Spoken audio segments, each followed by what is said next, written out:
Hey everyone, welcome back to the Future of Work Weekly Report. This is where we break down the hottest headlines and trending topics happening in the future of work. Anything from AI, productivity, remote, hybrid, flexible. We are going to be discussing it. And today we are going to be talking specifically about the real impact of return to office mandates on productivity at work. This article comes from Forbes, and it was published on October 6th, 2024.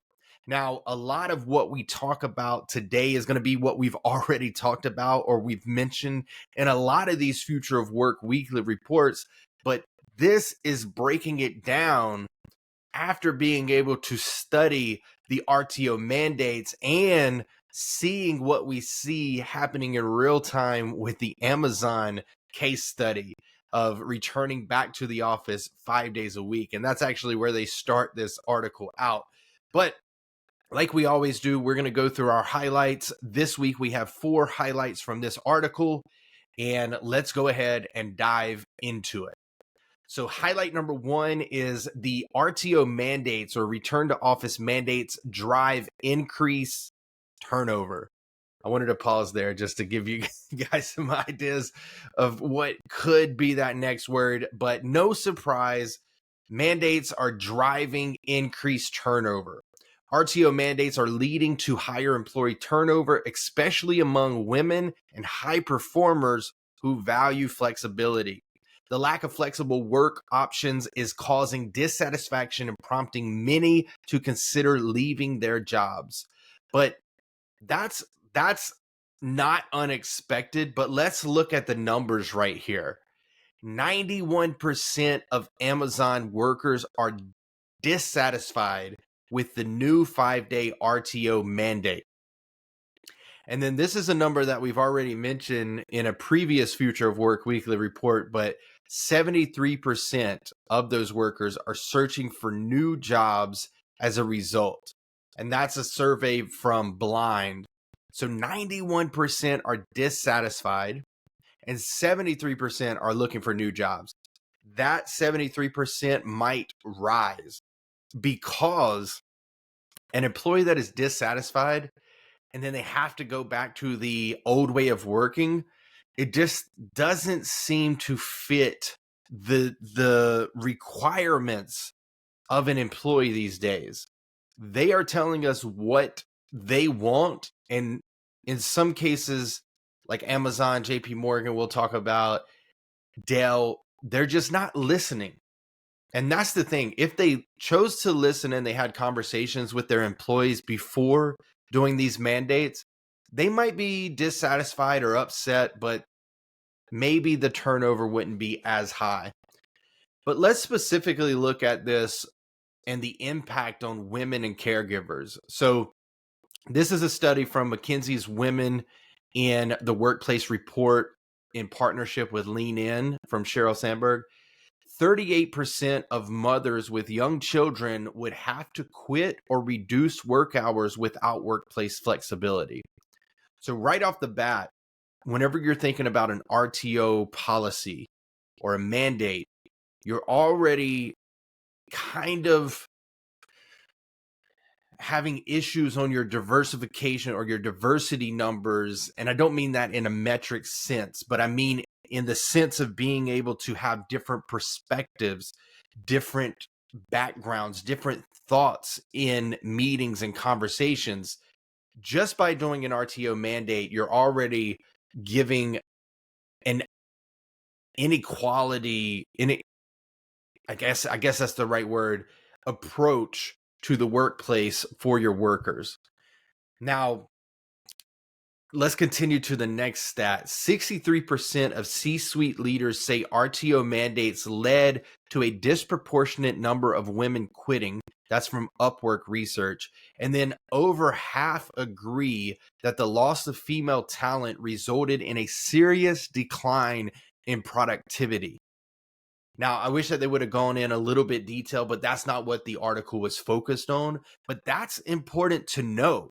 So not only do you have the consequence of more women disproportionately quitting the workplace, because of an RTO mandate, but you're also seeing a decline in productivity when female talent leaves the organization. So now with these studies and these results, you can't only think about, hey, we're going to do an RTO because we need to get back into the office because it's quote unquote more productive. It's how culture is built. We do not agree with that. But these are the things that you have to consider if you are considering an RTO mandate. It's not only are we going to have people quit and voluntarily lay themselves off, but we have to think that we are going to disproportionately affect the amount of people that are women in our organization. And now we see that that is going to have an impact, a negative impact on our productivity.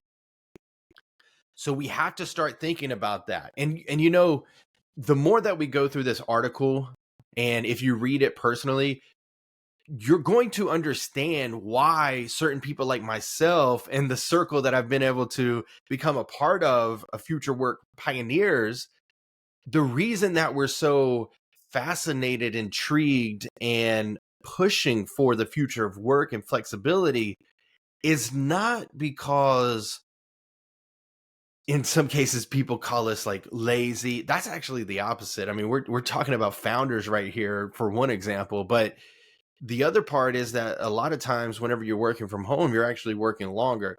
But it's not just because of that. It's because we understand that if we are able to create a more flexible workplace, then we're actually creating a more inclusive workplace. We're creating a more economic driven workplace because you have more people working and all of these things. And then you take into consideration some of the stuff that we're going to be talking about a little bit later. And it just doesn't make sense to require a return to office unless you can only do the work in the office. And many of the knowledge workers that we're specifically talking to, they don't require an office. And so if that's the case, really sit down and ask yourself as a leader, as a leadership team, as a CEO, as a founder, is it worth it? And if it's not worth it, then ask yourself, or you should even ask this to yourself no matter what can we do to make flexibility work for both us, the company, and the employees? And that's obviously, we're biased, but that's where something like a tool like Grapevine is going to come in, because it allows you to stay connected, informed, and engaged and aligned from no matter where you work, right? So you have to consider these things, and it's very important, unless you just don't care, right? That's the only other reason that you would do it. Or if you have stakeholders breathing down your neck, board members breathing down your neck, and they're telling you to do it because you have a lease, like it's almost worth to pay yourself out of the lease instead of going back into the office and having high turnover and lower productivity. Now let's go ahead and go to highlight number 2, because all of this compounds on itself. Highlight number 2 is employee tracking erodes morale. The use of employee surveillance to enforce RTO policies leads to decreased morale and trust. Monitoring attendance does not equate to measuring productivity and can negatively impact employee performance. Well, who would have thought? I mean, seriously, ask yourself whenever you, just in general, if a cop is following you, let's say that that's like an analogy of employee tracking. That cop is tracking you, and are you actually driving your best? Probably not, because you're tense, you're tight, you're making sure that you're staying in the lanes, but you're like only focused on the cop car. And so in front of you, whenever that car hits the brakes, you don't know what to do because you were focused on the back. Maybe that's a bad analogy, but the point is is that whenever anybody is being tracked, that is just a recipe for disaster. And we see it here. And I want to repeat this part because it's so crazy that in 2024, we have to even have these words in a Forbes article. Monitoring attendance does not equate to measuring productivity and can negatively impact employee performance. Wow. If you feel like you are being micromanaged, then you don't feel like you have autonomy because you don't. And if you are tracking your employees, they are being micromanaged, whether you're doing it specifically or you're having a system or software or tool doing it. Your company and employees are being micromanaged every single day, every single hour, every single minute, every single second of the day. And this is just something that came to my mind. I can't remember if it was in Adam Grant's Hidden Potential or Carol Dweck's Mindset book, but whenever you're taking a test and there's a time limit on it, it doesn't equate to your intelligence. It equates to the amount of time that it took you and what you're able to accomplish in that time frame, right? And the pressure of being timed actually decreases your performance. And so what we have to think about here is these two analogies that I gave are similar to how your employees are going to feel if they are being tracked 100% of the time or at all. It's just it's promoting a lack of trust. It's promoting a lack of autonomy, and it's promoting this big brother type feel to your employees, and that's not good for anyone. But here are some of the companies that are enforcing this. So EY, Ernst Young, tracks office attendance through turnstile data. Google and Amazon monitors badge swipes, which is kind of typical, but that's more for attendance. JP Morgan asked employees to log their whereabouts. They didn't say how they do that. And if it's just, hey, I was here and now I'm going home. I don't know how they track that, but not a good approach. And then TikTok uses an internal app called My RTO to monitor office time. So these are just some of the larger companies that are using these mechanisms. But the impact on performance is not just a thought or a subjective observance. This is coming from Harvard Business Review, HBR. The studies found electronic monitoring leads to a decline in performance due to feelings of micromanagement. So we've talked about that.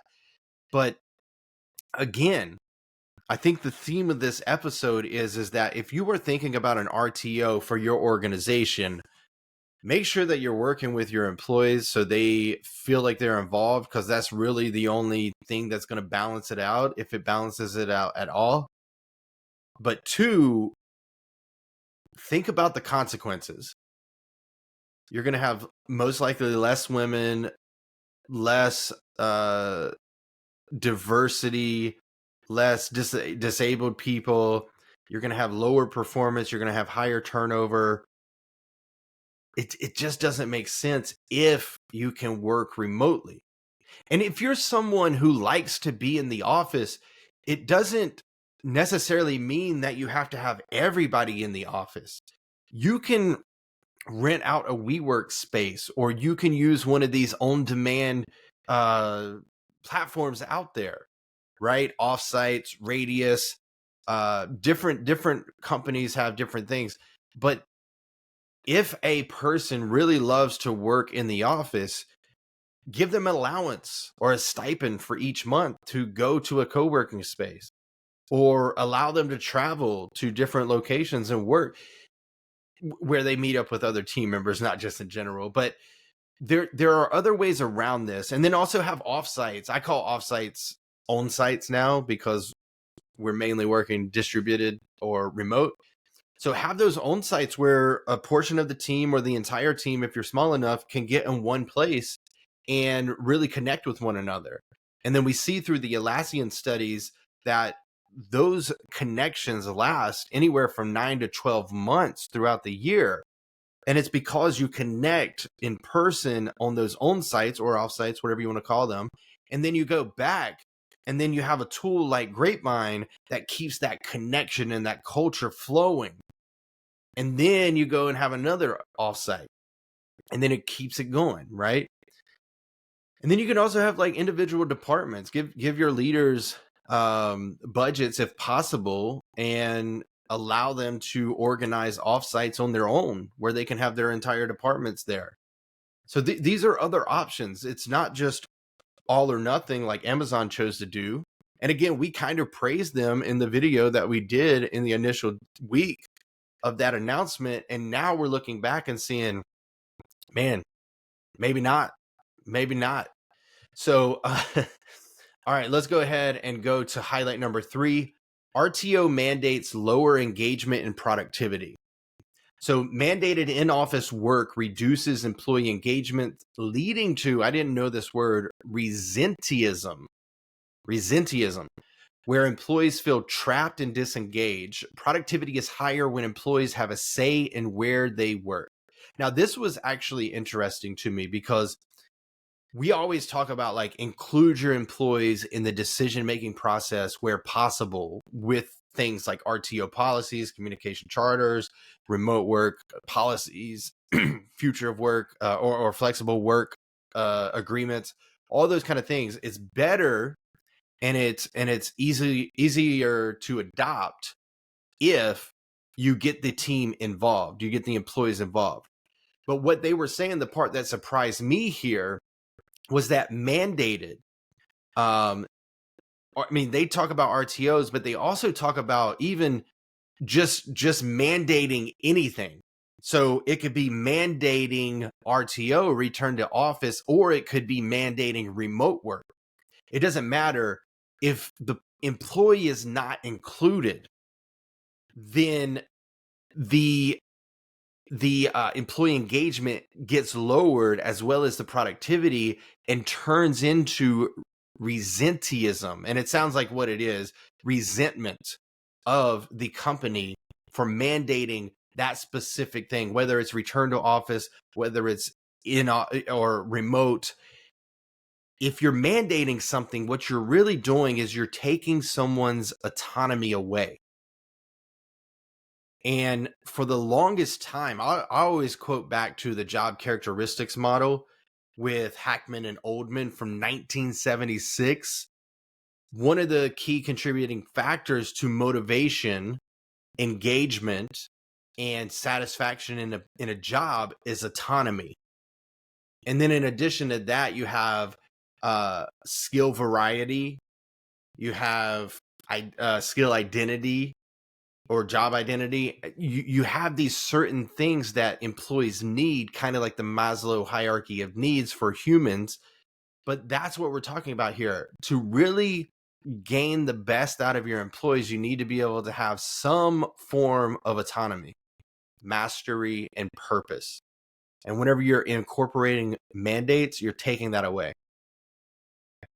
Okay, so let's look at some of the other call outs for highlight number 3. Employees with work location choice are more likely to exceed expectations and maintain productive relationships. That's coming from a great workplace or great place to work research. So basically what they're saying here is that employees with location choice, the autonomy, being able to choose, do I go into the office? Do I work from the coffee shop? Do I work from home? The choice is helping employees exceed expectations and maintain productive relationships. They also say productivity was lower for both on-site and remote workers when employees or employers mandated work location. We talked about that. But the financial impact is something that I want to call out here too, which is return to office policies do not improve financial performance or firm values. That's coming from University of Pittsburgh research. So they're saying that RTO policies do not improve financial performance. So there's not really a benefit to it other than if you're a large organization that has a lease that doesn't end for another 10 years and you're just throwing money out the window, maybe that's the reason they're telling you to come back into the office.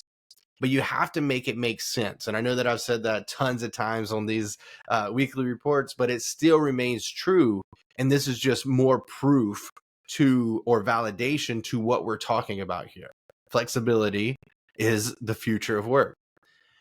Highlight number 4, and this is the last one. RTO policies hinder talent attraction and diversity. We touched on some of these, but let's dive in a little bit. Strict return to office policies make it harder to attract talent, particularly those requiring flexibility, and can negatively impact diversity and inclusion efforts. So nearly a third of organizations imposing RTO mandates struggle with recruitment. That's coming from Unispace's Global Workspace Insights report. And then the impact on diversity that we're talking about is that in-office policies alienate women, older workers, people with disabilities, and those from diverse backgrounds unable to relocate. So whenever we're talking about hindering talent attraction and diversity, let's just look at highlight number 1 again, right? Highlight number 1 was return to office mandates drive increased turnover. So if it drives increased turnover because the employees are dissatisfied, it just is a consequence of events going back to make sure that you're balancing or trying to understand, if we do this RTO mandate, what are the outcomes to happen? Are we okay with that happening? If so, let's move forward. If not, let's hold off and try to figure out a way that we can make this flexible approach work, because it's what our employees want. And if we don't, we're going to have to reap the repercussions or consequences here.